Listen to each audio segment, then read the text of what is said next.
What is up, guys, and welcome to the LBA Season 5 Week 1 pregame show for your Shadow Valley Murkrows. And so this is basically just a new thing I'm doing for this season of the LBA, where I'm just going to go over my team matchup and what I'm bringing and my thought process of what I'm bringing every week for each of my LBA matches. And Week 1, we have Nasser and the Jubail Relicanths, and if you recall from last season, we 6-0'd them in the first week, round 2, and they are notorious for having a very slow start to their seasons, but they are a really good team. Like, there's no doubt about that. So even though they have been notoriously slow starters, we are not going to take that into account. We are just going to play like they're the best team in the entire league, and that's how we're gonna plan. We're gonna plan as hard as we can to try and sustain a win. So the team that he has, he always drafts really well, and this team is no exception to that. He has Bisharp, Mega Medicham, Rotom Heat, Empoleon, Celebi, Crobat, Porygon Z, Electros, Gardevoir, and Zygarde. Now right off the bat, you can see he has Bisharp and Mega Medicham. That is a fearsome offensive duo, especially in the LBA where things are more matchup dependent.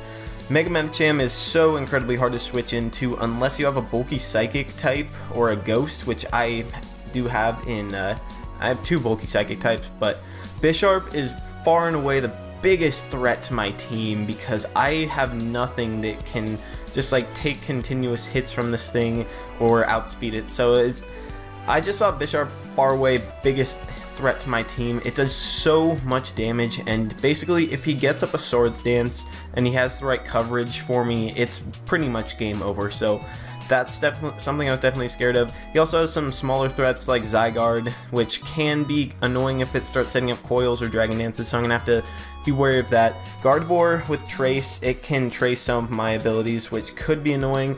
And he does have a very good defensive Fire Water Grass core with Rotom Heat, Empoleon, and Celebi. That's the best Fire Water Grass core that I can think of in the league.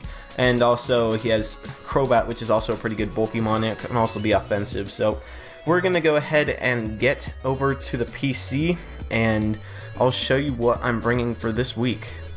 So here we are, PC, and the first Pokemon I decided to bring, and the first mon that I started off my team planning with, was Gothai the Gothitelle. And yes, we are doing the full anime names, and once you see all 10 of my Pokemon, if you can say what show they're from, then I'll give you a cookie for all of them. Of course, there's only 6, so you gotta see 4 more, so it could be a couple weeks before that happens, or maybe I'll just keep 1 the entire time and you can never get that cookie. But anyways, Gothitelle, it's our Trapper, and I thought it was going to be really invaluable, so we're running max HP, max special attack, Modest Nature with the Colbur Berry, and its moves are Psyshock, Thunder Wave, Hidden Power Fighting, and Shadow Ball.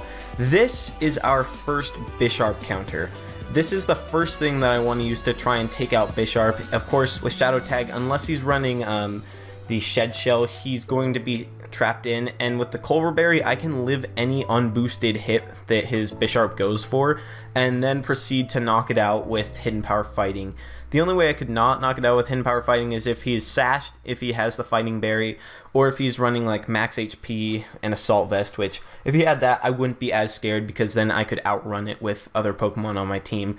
So that's Gothitelle's main use. I need to trap Bisharp early, get rid of it so it doesn't put pressure on my team because it hurts me so much. I have 2 counters and 1 kind of pseudo check, as well as another thing that can kill it off, but I don't want it to do damage to my team. If I just have to sacrifice most of the use of Gothitelle just to get rid of Bisharp early on, I will be very, very happy with that trade-off because Bisharp is so scary. And of course, so Thunder Wave's there to just paralyze things, slow his team down, because he does have a couple fast mons that would be annoying to deal with. If I am at full health, I can take on Mega Medicham and hit with a Thunder Wave and then a Shadow Ball, which should be a 2-hit KO on that. And then Psyshock just hits the rest of his Pokemon relatively hard, like Crobat and Rotom Heat, as well as Porygon Z. So just smaller things. This thing can't do a whole lot to Zygarde, which is a problem, but I don't know, I'm not overly worried about it. So that's all for Gothitelle, and next we got Killua, the Mega Manectric. So we're running max special attack, 220 speed EVs, which is enough to outrun Jolly Max Speed Crobat after we Mega Evolve, and the rest is dumped into defense. You do the math of how much. And we are running Timid Nature, of course, so we can outrun everything. And we are running the ability Minus. Now, the reason I ran Minus over Static or Lightning Rod is because he has Gardevoir. And Gardevoir gets Trace, like I mentioned, and I don't want Gardevoir coming in on my unevolved Manectric, tracing Lightning Rod as I try and Volt Switch out and get a +1 special attack boost, and then really tear my team apart.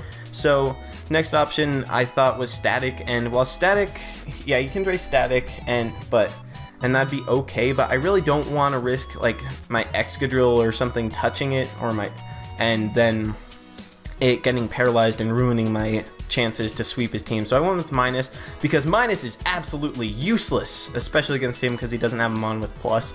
So like, we're not gonna get anything out of his pre-Mega Evolution. I can't switch in on like Rotom Heat's Volt Switches, but I couldn't really do anything to Rotom Heat anyways, so I didn't think it was incredibly necessary. So this way we're not running the risk of letting Gardevoir really run through us, because I know how good Gardevoir can be. Even though it's not a Mega, it's still pretty damn good. So we're running the normal 4 moves that you'd see on a Manectric: Volt Switch, T-Bolt, Hidden Power Ice, and Flamethrower. There is also the chance that I could run Overheat over Flamethrower, or even Signal Beam, but I did want Flamethrower over Overheat because it's that drop prevents me from like 2-hit KOing things like Celebi, and I just don't like getting that drop unless I'm using Draco Meteor. And I could also use Signal Beam over that fire move, but I wanted to hit Bisharp, and Signal Beam only did like 70% to a non-specially defensive but bulky Celebi, so I didn't see a whole ton of merit in it. I can just Volt Switch in and out on Celebi, and I do have safe switch-ins for it, supposedly, so I'm not overly worried about that. And Volt Switch, he only has 1 ground type, and that's Zygarde, so if he doesn't bring that, I can Volt Switch all over his team, and I outspeed every single member of his team unless he has a Scarfer. So that's definitely something to look forward to. And the next mon I brought was Yashiro, my Excadrill. So this mon is the biggest threat to his team. So we'll go over the set. It's max attack with enough speed to outrun a Jolly Bisharp. I forget how much, and then the rest of the AVs were dumped into defense just so we could take a Sucker Punch from Bisharp a little better or whatnot. And we're running Adamant, Sand Rush, and Life Orb because with Sand Up, we outrun everything, and Life Orb Adamant to just pack as much power as possible. And our moves are Earthquake, Rock Slide, Sword Dance, and X Scissor. I really didn't need to run Iron Head. It hits Gardevoir super effectively, and it hits a couple things neutrally, but Earthquake's a 1-hit KO on Gardevoir easily, so I didn't really see the need to bring Iron Head. He didn't have any like bulky rock types or I don't know, bulky fairies, so I'm fine not using Iron Head. And with Earthquake, Rock Slide, and X Scissor, with Rocks up, I can 2-hit KO or 1-hit KO every single member of his team. So with Stealth Rocks up, I can 1-hit KO every single Pokemon on his team with a +2 Excadrill, unless he's running a physically defensive like Electros. And X Scissor is a 75% chance to one-shot at +2 after Stealth Rock, so that's the only thing that can potentially take a hit. I do recognize that he has 2 Levitators, but I did consider running Mold Breaker, but it's so attractive just being able to outrun everything and kill them off, and I do have other ways to deal with those things, so I'm not overly worried, and I can also hit them really hard. So Rock Slide hits just Rotom Heat and Crobat. It can, if they're really bulky at neutral, I might not be able to 2-hit KO, but if I have Stealth Rocks, it's a definite 2-hit KO, and I can set up Sword Dance and one-shot him. So that's definitely something to look forward to. Excadrill is win condition #1, and we have a couple of these. So, what's the best thing to go with Excadrill? Tyranitar. We're bringing back Didara. He was one of our best Pokemon from Season 4, and we got him round 3, which is absolute steal. And this is our Bisharp counter #2, so this set is max HP, max defense, and like 4 attack EVs. and we are running Impish, Nature, Sandstream for Excadrill, and Choppleberry, which is the fighting berry. So our moves are Stealth Rock, Crunch, Stone Edge, and Superpower. Crunch, Stone Edge, Superpower. It gets pretty good coverage on his team. We aren't really investing in attack, so it's not going to be doing a whole lot, but Tyranitar is still pretty damn strong, so we can do some damage. And Stealth Rock is going to be really nice because his only two defoggers, Crobat and Empoleon, get absolutely destroyed by my team, so I can definitely, if bringing them in, I can definitely punish them if they go for the defog. And so like I said, this is Bisharp counter number 2. I really wanted to bring Smooth Rock, but I couldn't afford Bisharp going buck wild on my team, so I had to bring Choppleberry because I can live in Iron Head, and with Choppleberry I can live a low kick.